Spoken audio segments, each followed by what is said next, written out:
The warning lights flashed red across the control panel. Commander Hana gripped her chair as the ship shook violently. Sparks flew from broken circuits, and the smell of burning metal filled the air.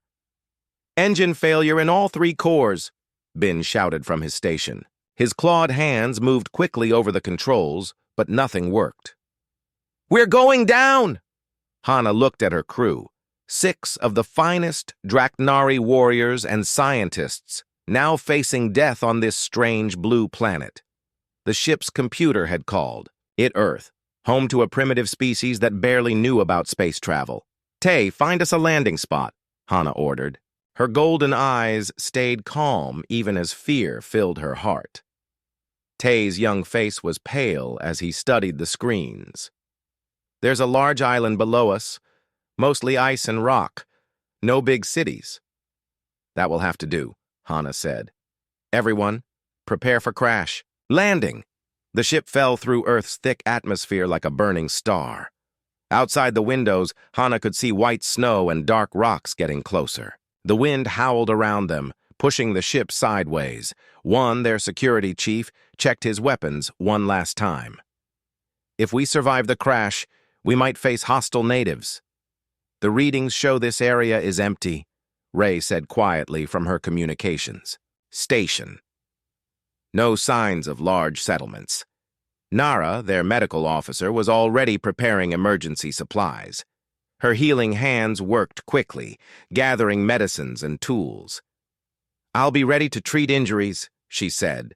The ground rushed up to meet them. Hana pulled the emergency lever, and metal shields covered the windows.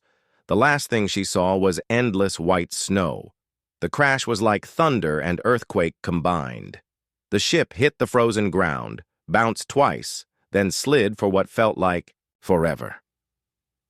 Metal screamed against ice and rock. The lights went out. When everything stopped moving, only emergency power remained. Red lights cast strange shadows in the broken ship.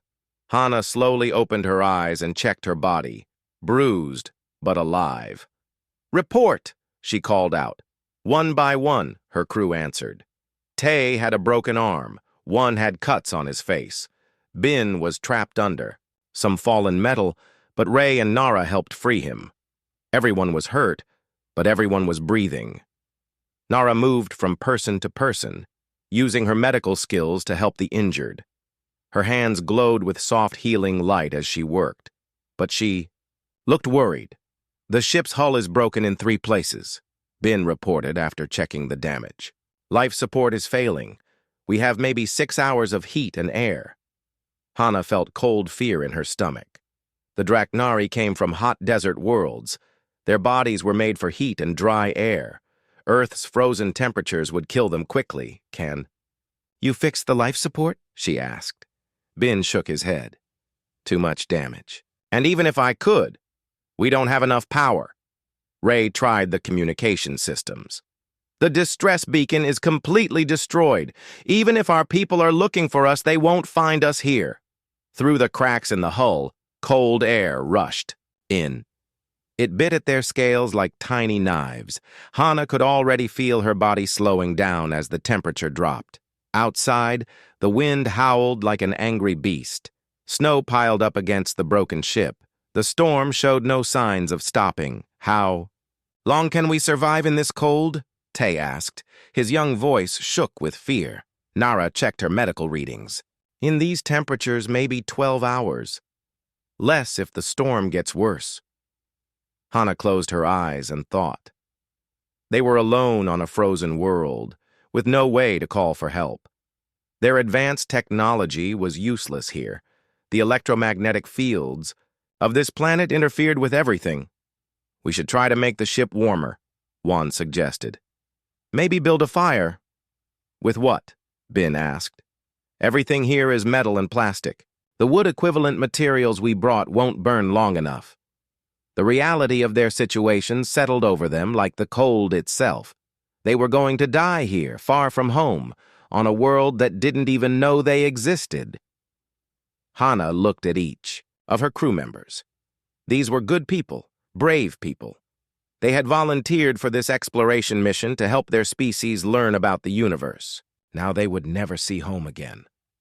"Commander," Ray said softly, "I've been thinking.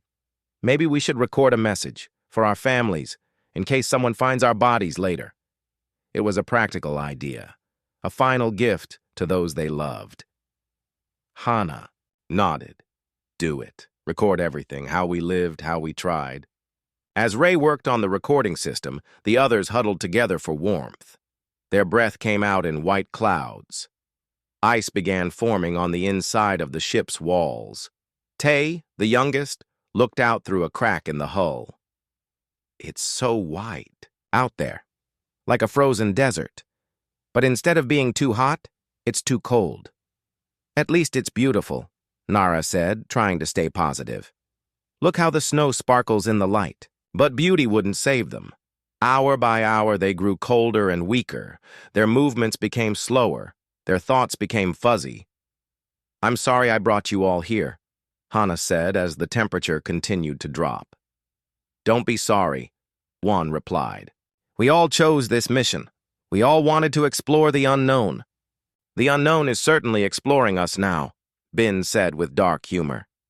They had accepted their fate.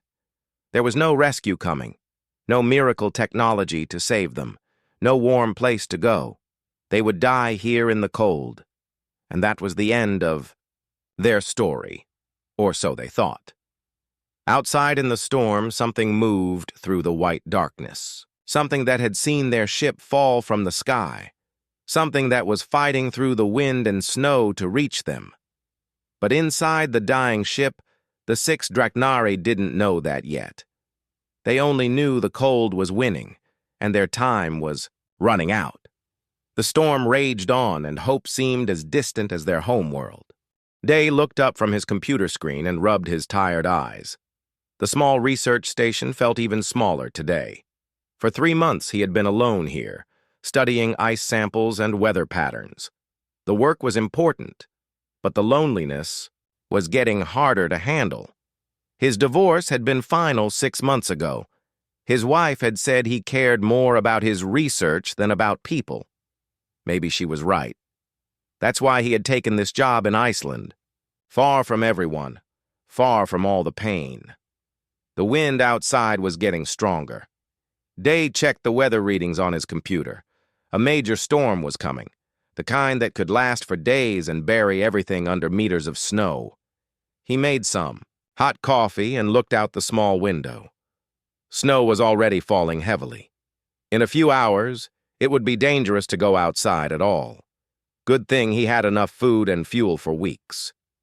Day was about to return to his work when something caught his eye. A bright light flashed across the dark sky, then another. It looked like a meteor, but it was moving strangely. Too slow for a space rock, too fast for an airplane. He grabbed his binoculars and went to the window. The light was getting bigger and brighter. And it was clearly falling toward the ground somewhere to the north. Probably just space junk, he said to himself. Old satellites fell to Earth all the time. Most burned up before hitting the ground. But this one didn't burn up. Day watched as it disappeared behind a hill, followed by a bright flash. A few seconds later, he felt a slight vibration through the ground. Something had definitely crashed out there. Day stood at the window for a long time, thinking. It was probably nothing important. Maybe pieces of an old rocket or satellite. The storm was getting worse, and it would be dangerous to investigate. But what if it wasn't space junk? What if it was an airplane? There might be people out there, hurt and dying in the cold. He tried calling the rescue services on his radio, but the storm was interfering with the signal. Only static came through. Even if he could get through, it would take hours for anyone to reach this remote area. In this weather, maybe days. Day looked at his warm station, then at the cold darkness outside. Every smart part of his brain told him to stay inside, to wait for the storm to pass, to let someone else deal with whatever had crashed out there. But he couldn't stop thinking about the possibility of people trapped in the wreckage, freezing, dying. While he sat in his warm room drinking coffee, his ex-wife had been wrong about one thing. He did care about people, sometimes too much. Day started getting ready. He put on his heaviest winter clothes, thermal underwear, insulated pants, a thick jacket, waterproof outer layer. He pulled on his warmest boots and gloves. He wrapped a scarf around his face to protect against the wind. Into his backpack went emergency supplies: first aid kit, emergency food, thermal blankets, a portable heater, extra batteries for his flashlight, rope, in case someone needed to be pulled from wreckage, his GPS device, though it might not work well in the storm. The crash site was about 3 kilometers north, based on what he had seen. In good weather, that was an easy walk. In this storm, it would be a fight for survival. Day stepped outside and immediately felt the wind trying to push him back. Snow hit his face like tiny bullets. The cold cut through his clothes despite all the layers. He clipped a safety rope to his belt and tied the other end to the station.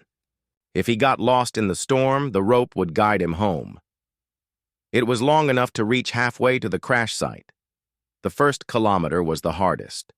The wind was so strong he could barely stand up. Snow filled his eyes and covered his glasses. Every step forward was a battle, but Day had experience with bad weather. He had grown up in the mountains of Korea where winter storms could be deadly. He knew how to read the wind, how to use the landscape for shelter, how to keep moving when his body wanted to stop. Halfway to the crash site, he had to stop and rest. His safety rope had run out, and now he was truly on his own. The GPS was working, but barely. The storm was interfering with the satellite signal. Day took out his compass and checked his direction. Old-fashioned, but reliable. He had learned to trust simple tools more than complex ones. The second half of the journey was even worse. The ground became rougher, with hidden rocks and sudden drops. The snow was waist-deep in some places. Day fell down several times, but kept getting up. Was beginning to think he had made a terrible mistake. Maybe he should turn back. Maybe whoever was out here was already dead. Maybe he was just going to die, too, for nothing. Then he saw something that made him stop. A strange glow coming from behind a ridge.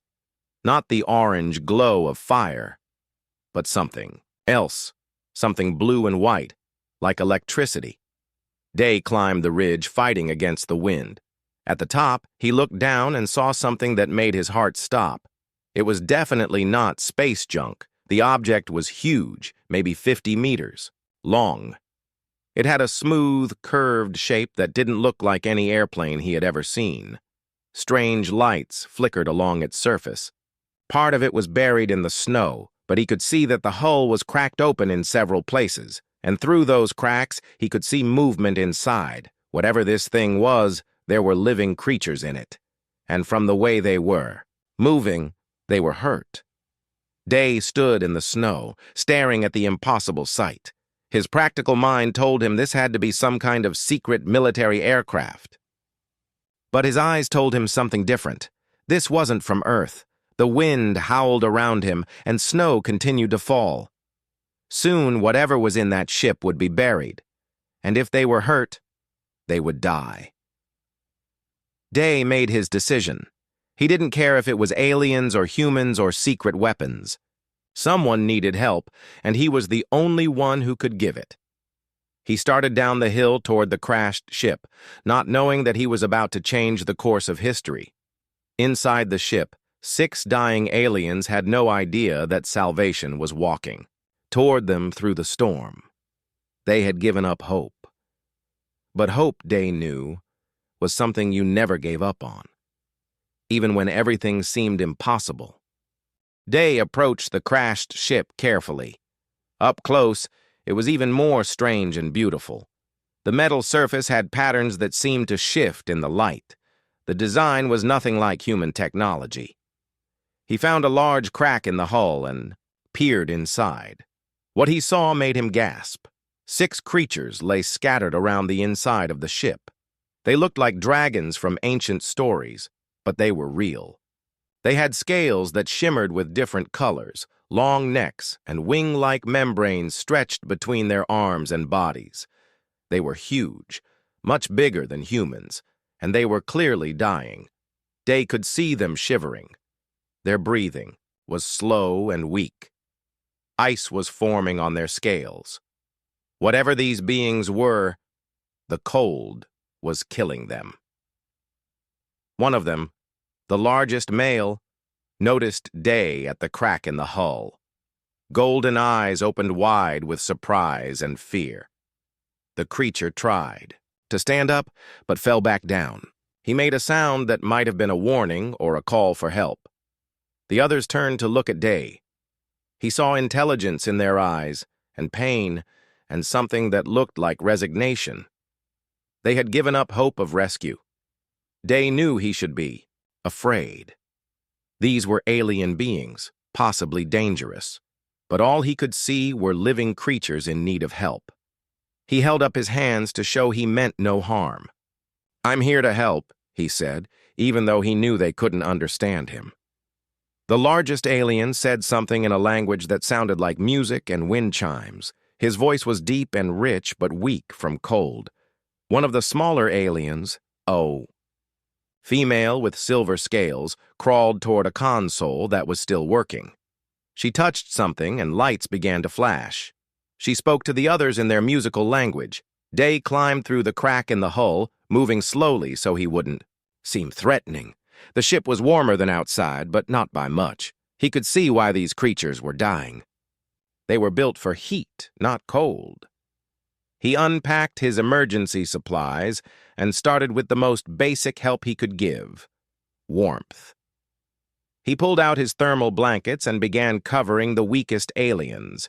They looked surprised, but didn't resist. The female at the console was working frantically. Strange symbols appeared on screens around her. She looked at Day and pointed to the screen, then to herself, then to him. She was trying to communicate.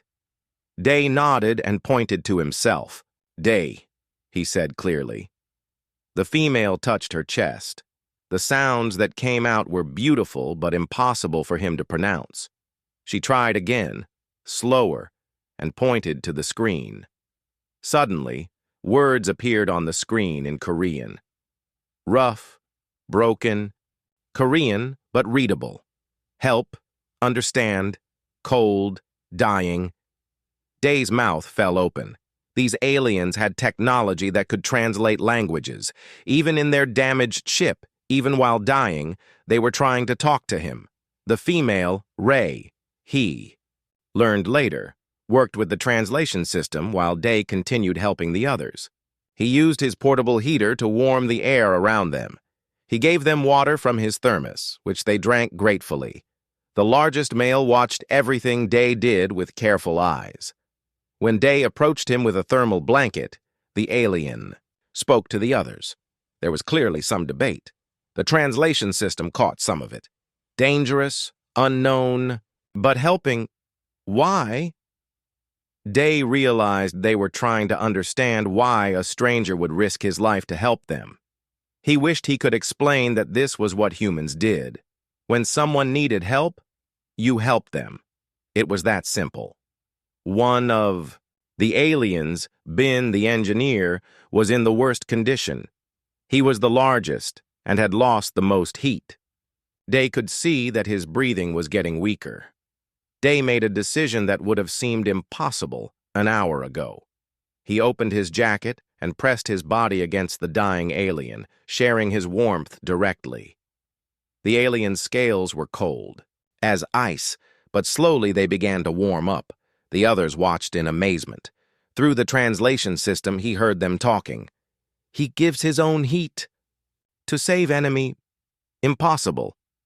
"Not enemy," Day said to the translator. "Just people who need help." The words appeared on their screen, and they all stared at him. The female commander, Hana, said something that translated as, "What kind of species are you?" Over the next hour, basic communication became easier. The translation system learned more of his language. He learned their names: Hana the commander, Ray the communications officer, Ben the engineer, Nara the doctor, One the security chief, and Tay the navigator. They told him they were explorers from far away. Their ship had broken down and crashed. They were going to die from the cold. Day told them about his research station. It was warm there, with food and medical supplies. But it was 3 kilometers away through the worst storm in years. "Impossible to move us," Hannah said through the translator. "Too weak, too cold. You should save yourself." "No," Day said firmly. "Nobody gets left behind." One, the security chief, laughed bitterly. "Your people would say that, even for aliens?" "Especially for aliens," Day replied. "First rule of being human. When someone needs help, you help them, no matter who they are." The aliens looked at each other in confusion. This concept seemed strange to them. Day was already making plans. He couldn't carry all 6 aliens at once, but he could make multiple trips. His sled and ropes could help. It would take all night and most of the next day, but it could be done. "You will die trying," Nara, the doctor, told him. "This storm will kill you." "Maybe," Day admitted.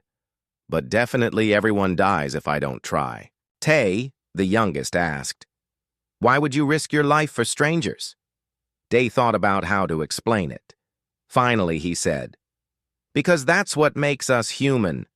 We don't abandon people in trouble. We don't leave anyone behind to die, even if it costs us everything." The words appeared on their screen, and silence filled the ship. These aliens were clearly intelligent and advanced, but they seemed amazed by the idea of risking everything for strangers. "Your species must be very different from ours," Hannah said finally. "Maybe," Day replied. "But maybe that's a good thing." He started preparing for the journey back to his station. He would take the weakest alien first, Bin, then come back for the others one by one until everyone was safe. It was an impossible task. The storm was getting worse. The distance was long. The aliens were heavy. Logic said it couldn't be done, but Day had learned something about himself in the past hour. When faced with impossible choices, he chose to try anyway. When faced with certain death, he chose hope. "Ready?" he asked Bin, who was now wrapped in thermal blankets on Day's makeshift sled. The alien engineer nodded weakly. Through the translator, he said, "Thank you, human, for caring about strangers." Day smiled and started pulling the sled toward the crack in the hull. Behind him, 5 aliens watched in amazement as this small human began the impossible task of saving their lives. The storm was waiting outside, but so was hope. The storm hit Day like a wall of ice and wind as soon as he stepped outside. Bin, wrapped in thermal blankets on the makeshift sled, immediately started shivering worse than before. "Hold on," Day shouted over the wind, though he knew the alien. Couldn't understand him without the translator. The sled was harder to pull than he had expected. Bin weighed at least twice as much as a human, and the runners kept getting stuck in the deep snow. Every step was a battle against the wind that tried to push them backward. Day had tied a rope around his waist and connected it to the sled. If he fell, at least Bin wouldn't slide away into the darkness. He used his compass to stay on course, checking it every few minutes when the wind died down enough. After an hour of fighting through the storm, Day's legs were burning with exhaustion. His face was numb with cold despite his scarf. Ice had formed on his glasses, making it hard to see. He stopped to rest and check on Bin. The alien's golden eyes were barely open. His breathing was very slow. "Stay with me," Day said, touching the alien's shoulder. "We're going to make it." Bin said something in his musical language. Day couldn't understand the words, but the meaning was clear. "Leave me behind." "No," Day said firmly. "Nobody gets left behind. I told you that." He started pulling again. The research station was still 2 kilometers away. At this pace, it would take him 4 more hours to get Bin there. Then he would have to make the trip, back to get another alien. 5 more trips total. It seemed impossible. But Day had learned something about impossible things. They only stayed impossible until someone did them anyway. The second hour was worse than the first. The storm was getting stronger. Snow was falling so heavily that Day could barely see his own feet. The wind howled like a living thing trying to kill them. Day fell down 6 times. Each time, he got back up and kept pulling. His hands were so cold he couldn't feel them anymore. His feet felt like blocks of ice in his boots.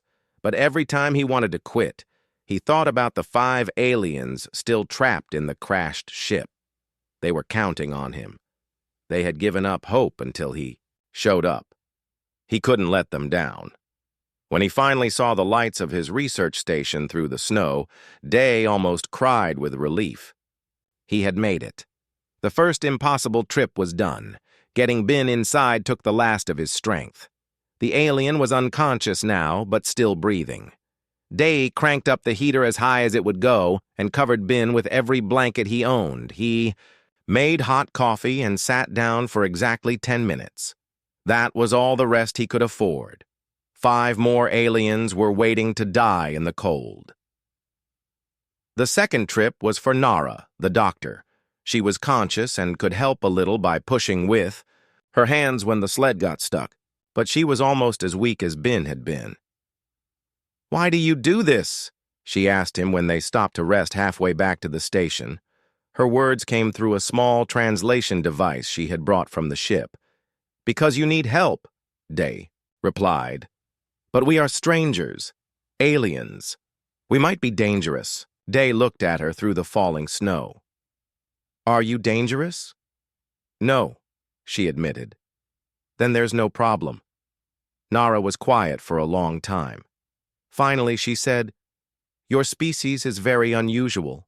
By the time Day delivered Nara to the station, he had been walking through the storm for 8 hours. His body was screaming at him to stop. His muscles were cramping. His vision was blurry from exhaustion. But 3 aliens were still waiting. The third trip was for Tay, the young navigator. He was scared and kept apologizing for being heavy. Day tried to reassure him, but his voice was getting hoarse from shouting. "Over the wind." "My people will remember this," Tay said during one of their rest stops. "If we survive, they will know what you did for us." "I don't need anyone to remember," Day replied. "I just need everyone to live." The fourth trip was for 1, the security chief. He was the strongest of the aliens and tried to help by walking part of the way, but the cold had weakened him too much. After a kilometer, he collapsed and had to ride the sled. "You should have left me until last," one said. "I am the most expendable." "Nobody is expendable," Day replied firmly. One studied this strange human, who was risking everything for people he had just met. "On my world, warriors fight to protect their own people. I have never heard of one who fights to protect strangers. Maybe that's the difference between warriors and humans," Day said. The fifth trip was for Ray, the communications officer. She had stayed behind to help Hana, the commander, who insisted on being last. Ray brought the portable translator and used it to talk with Day during the journey. "The storm is getting worse," she observed. Day nodded. He could barely stand up anymore. Each step was agony. His hands were so numb he couldn't feel the sled rope. "You should rest before the last trip," Ray suggested. "No time," Day replied. "Hana won't last much longer in that cold ship." When they reached the station, Ray helped him prepare for the final journey. She had learned how to work the human heater and was taking care of the other aliens. "They are all amazed by what you are doing," she told him. "Bin keeps saying it's impossible. Nara wants to study your species' psychology. One thinks you must be some kind of super soldier." "I'm just a guy who studies weather," Day said.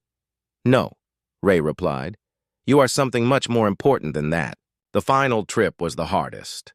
Day's body was running on willpower alone. He had been walking through the storm for 14 hours. He could barely see straight. Hana, the commander, was nearly unconscious when he reached the ship. But she was still trying to be strong for her crew. "You came back," she whispered through the translator. "I said I would," Day replied. "My people, They said you might not. That self-preservation would win. Your people don't know humans very well. Loading Hana onto the sled took the last of Day's strength. She was the largest of the aliens after Bin. The sled barely moved when he tried to pull it. "Leave me," Hana said. "You have saved 5. That is enough. 6 or nobody," Day replied. "That's the deal." The journey back to the station was more crawling than walking. Day fell down so many times he lost count. His compass was buried in ice. He navigated by pure instinct and stubborn refusal to quit. When the lights of the research station finally appeared through the storm, both Day and Hana were barely conscious. But they had made it. All 6 aliens were safe. Day collapsed inside the door and didn't move for an hour. When he finally opened his eyes, 6 pairs of golden alien eyes were looking down at him with something he had never seen before. It was wonder and respect, and the beginning of understanding about what humans were really like. "Impossible," Bin whispered. "But he did it anyway," Juan replied. "That," said Hana, "is exactly the point." The research station had never been so crowded. 6 large aliens filled the small space, but somehow it felt warmer than ever before. For the first time in days, everyone was safe and warm. Day slept for 12 hours straight. When he woke up, he found Nara sitting next to him, monitoring his vital signs with strange alien medical equipment. "You nearly died from exhaustion," she told him through the translator. "Your body temperature dropped dangerously low. You should rest more." "Are the others okay?" Day asked, sitting up slowly. "Thanks to you, yes. We are all recovering." Day looked around the station. Bin was working on some kind of electronic device. Ray was studying his computer and radio equipment. Tay was looking out the window at the still falling snow. One was examining Day's survival gear with professional interest. Hana was reading one of his books about Earth's climate. "What are you all doing?" he asked. "Learning," Hana replied. "We have time now, thanks to you. So, we want to understand more about humans." Over the next few days, the storm continued outside, but inside the station, something remarkable was happening. 2 completely different species were learning to understand each other. Day shared his food with the aliens, even though it meant his supplies would run low. He cooked simple meals and was amazed to discover that the aliens enjoyed human food. Bin especially liked coffee, though it made him very energetic. "On our world, we drink something called thermal wine," Bin explained. "It helps us stay warm. But this coffee stuff is much better. Makes me want to fix everything in sight." The aliens shared their knowledge too. Nara showed Day medical techniques that seemed like magic. She could heal cuts and bruises just by touching them with her glowing hands. "How does that work?" Day asked, fascinated. "Bioelectric field manipulation," Nara explained. "All living things have energy fields. I just help them remember how to heal themselves." She taught him basic techniques. Day couldn't make his hands glow like hers, but he could learn to sense when someone was hurt or sick. Ray was interested in human communication technology. She was amazed by how primitive but clever it was. "You use radio waves bounced off the atmosphere," she said, studying his equipment. "So simple, but it works. Across great distances. Very efficient." She improved his radio system using alien technology. Suddenly, he could pick up signals from all over the world, clear as if they were next door. Tay was fascinated by Earth's weather patterns. He spent hours studying Day's climate data. "Your planet has such complex atmospheric systems," Tay said. "The way different air masses interact creates these beautiful storm patterns. No wonder you chose to study weather." "I never thought of storms as beautiful before," Day admitted. "Usually they just make life difficult."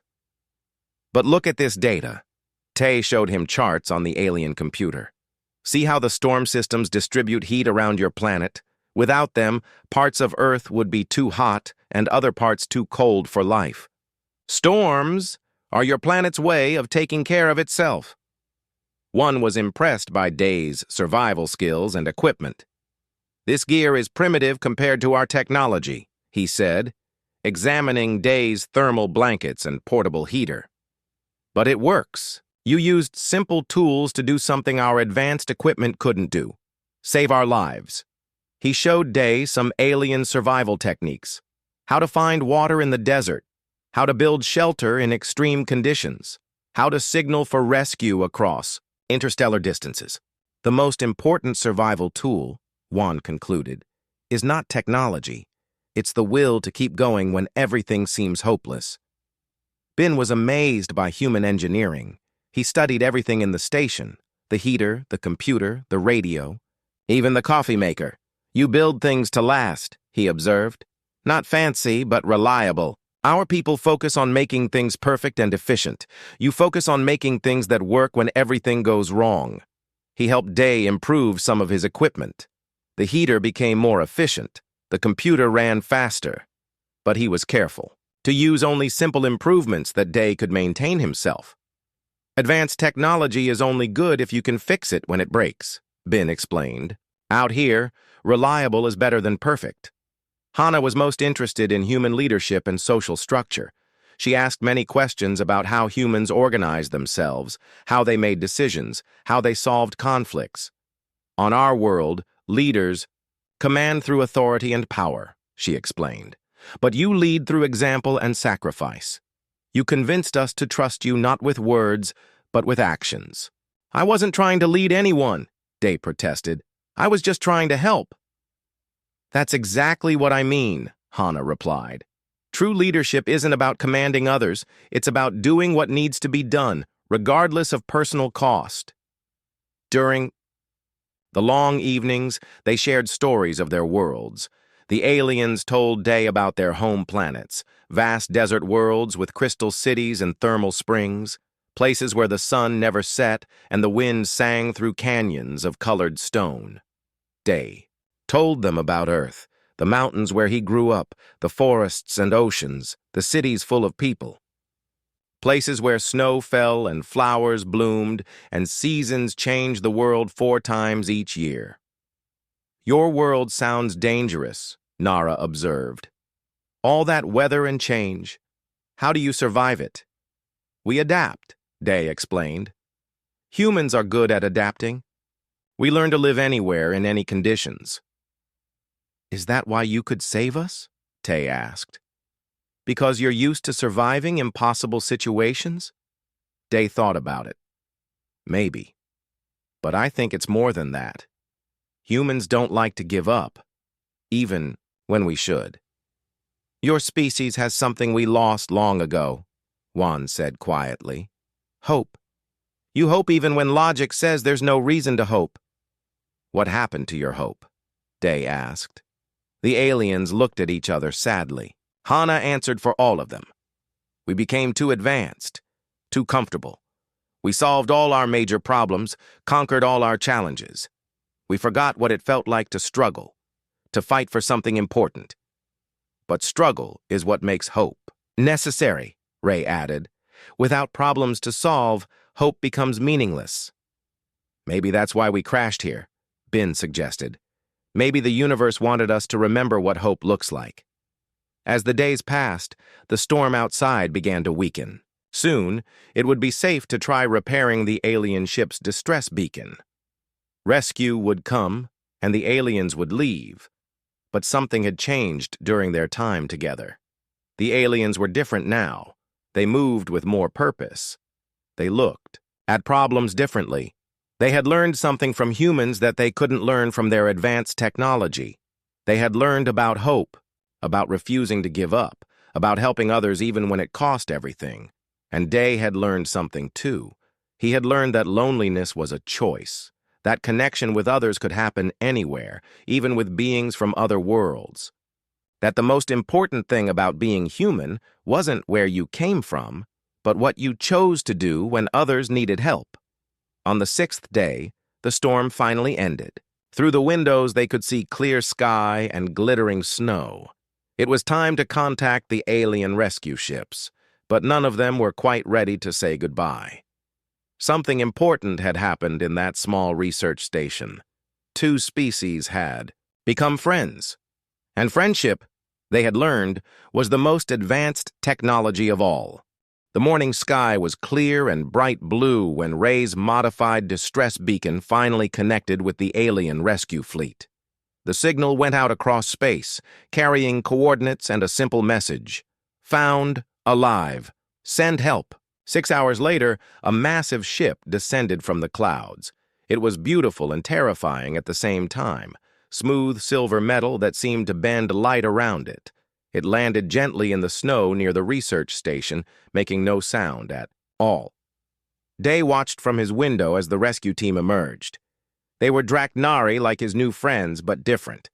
These aliens wore armor and moved with military precision. They carried advanced medical equipment and weapons. "Our people," Hanai said, standing beside him. But she didn't sound entirely happy. The rescue team leader entered the station and immediately began speaking rapidly in the musical Draknari language. Day couldn't understand the words, but the tone was clearly urgent and somewhat angry. Ray translated quietly. "He wants to know why we didn't activate the emergency beacon sooner. Why we stayed here so long. Why we endangered ourselves by remaining on this primitive world." Hana responded calmly, but firmly. The rescue leader looked surprised, then confused, then amazed. "What did you tell him?" Day asked. "The truth," Hana replied. "That we were saved by a human who risked his life for strangers. That we learned something here more valuable than any technology." The rescue team began preparing to leave immediately. They wanted to get the crew back to their ship, run medical tests, and file reports about the crash. Standard procedure, but the 6 aliens refused to leave right away. "We need time to document everything," Hana insisted. "This human's actions must be recorded properly. His species must be studied and understood." The rescue leader was clearly frustrated. Through Ray's translation, Day heard him argue. "They are primitives, barely capable of spaceflight. What could they possibly teach us?" One stepped forward, his warriors bearing evident even in his weakened state. "This primitive did something our advanced technology could not do. He gave us hope when we had accepted death. He showed us what we have forgotten in all our comfort and progress." Nara opened her medical scanner and showed the rescue team her data. "Look at these readings. This human's stress levels should have killed him. The cold exposure should have caused permanent damage. But he kept going anyway. His species' determination is beyond our scientific understanding." Tay pulled up weather data on his equipment. The storm conditions were impossibly dangerous. No rational being would have attempted rescue, but he did it anyway, 6 times. He saved all of us. Binge showed them the simple but effective modifications he had made to human equipment. Their technology works because it's designed for impossible situations. They expect things to break, so they build things that keep working even when damaged. The rescue team leader listened to all of this with growing amazement. Finally, he asked to speak with Day directly. Through the translator, he said, "Human, my people want to understand. Why did you risk your life for beings you had never seen before? What did you hope to gain?" Day thought carefully about his answer. "I didn't hope to gain anything. I just couldn't let people die when I had the power to help them. But we are not your people. We are alien to you. Different." "So what?" Day replied.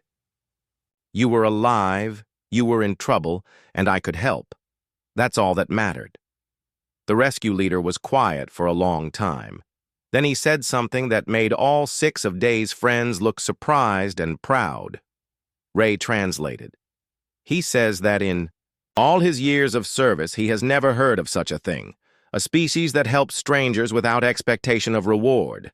He says the High Command must know about this immediately. The preparations for departure took most of the day. But they weren't just packing equipment. The aliens were creating a detailed record of everything that had happened. They documented Day's actions, his motivations, his methods. They recorded extensive data about human psychology and behavior. "This will change how our people think about your species," Hana explained. Before today, we saw humans as interesting, primitives. Now we see you as something else entirely. What's that? Day asked. Teachers, one replied. You taught us something we had forgotten, something we need to remember. As the sun began to set, it was finally time for goodbyes. The aliens had to leave, but they didn't want to. Nara gave Day a small device that looked like a crystal. Medical. Scanner, she explained. It will help you monitor your health, and if you're ever injured, it can provide basic healing energy. Tay gave him a weather prediction device that could forecast storms days in advance. So you'll always know when bad weather is coming, he said. Though knowing you, you'll probably go out in the storms anyway to help someone. Bin left him with improved versions of all his equipment. Remember what I taught you about maintenance, he said. Reliable is better than perfect. Ray gave him a communication device. It won't work for interstellar distances, she admitted. But if any of our people ever come to Earth again, you'll be able to talk to them. One left him with survival gear that seemed impossible. Lightweight but incredibly strong, simple but incredibly effective. For the next time you need to do something impossible, he said. Hana's gift was different. She gave him a small metal plate with symbols carved into it. What does it say? Day asked. It's a citation, she explained. The highest honor my people can give. It says, to the human Day, who showed us that true strength is not in weapons or technology, but in the willingness to sacrifice everything for others, from the crew of the Void Whisper who will never forget. But I'm not a hero, Day protested. I just did what anyone would do. No, Hana replied firmly. You did what humans do. And that's what makes your species so special. The rescue team leader approached Day one final time. Human, he said through the translator. I will make a full report to our high command. Your actions today will be remembered across our entire civilization. I don't need to be remembered, Day said. I just want you all to be safe. And that, the leader replied, is exactly why you will be remembered. The aliens boarded their rescue ship, but they stood at the windows watching Day until the ship lifted off. As it disappeared into the night sky, Day felt a strange mix of sadness and hope. He was alone again in his research station. But he didn't feel lonely anymore. Somewhere out there, 6 friends were traveling to the stars, carrying with them a new understanding of what humans could be. 3 months later, Day was finishing his research project when his radio picked up a strange signal. It was in Korean, but the accent was definitely not human. Hello, Day. This is Commander Hana. Can you hear us? Day grabbed his microphone. Hana, is that really you? Yes, my friend. We are in orbit around your planet. We couldn't leave without saying goodbye properly. Are you coming back down? No, we cannot. But we wanted you to know. Our report has been accepted by the High Command. Humanity is now under official protection of the Draknari Empire. No hostile species will be allowed to threaten your world. Day felt tears in his eyes. Thank you. No, Day. Thank you. You saved our lives. But more than that, you saved our souls. You reminded us what we had forgotten about hope and sacrifice and love. Will I ever see you again? Perhaps. When humanity reaches the stars, we will be waiting, as friends. The signal faded, but Day kept listening for a long time. Finally, he put down the microphone and looked out at the night sky. Somewhere up there, 6 friends were telling the galaxy about the human who wouldn't give up, about the species that helped strangers without asking for anything in return, about hope. And somewhere else in the galaxy, other species were beginning to take notice of the small blue planet where such impossible things were possible. Day smiled and went back to his work. He had weather to study, and storms to predict, and a future to prepare for. A future where humans and aliens would meet as equals, because one human had shown that the greatest technology wasn't in machines or weapons or ships. It was in the simple decision to help when help was needed. No matter the cost, no matter the odds, no matter what. That was what made them human, and that was why the stars would welcome them when they were ready to come home.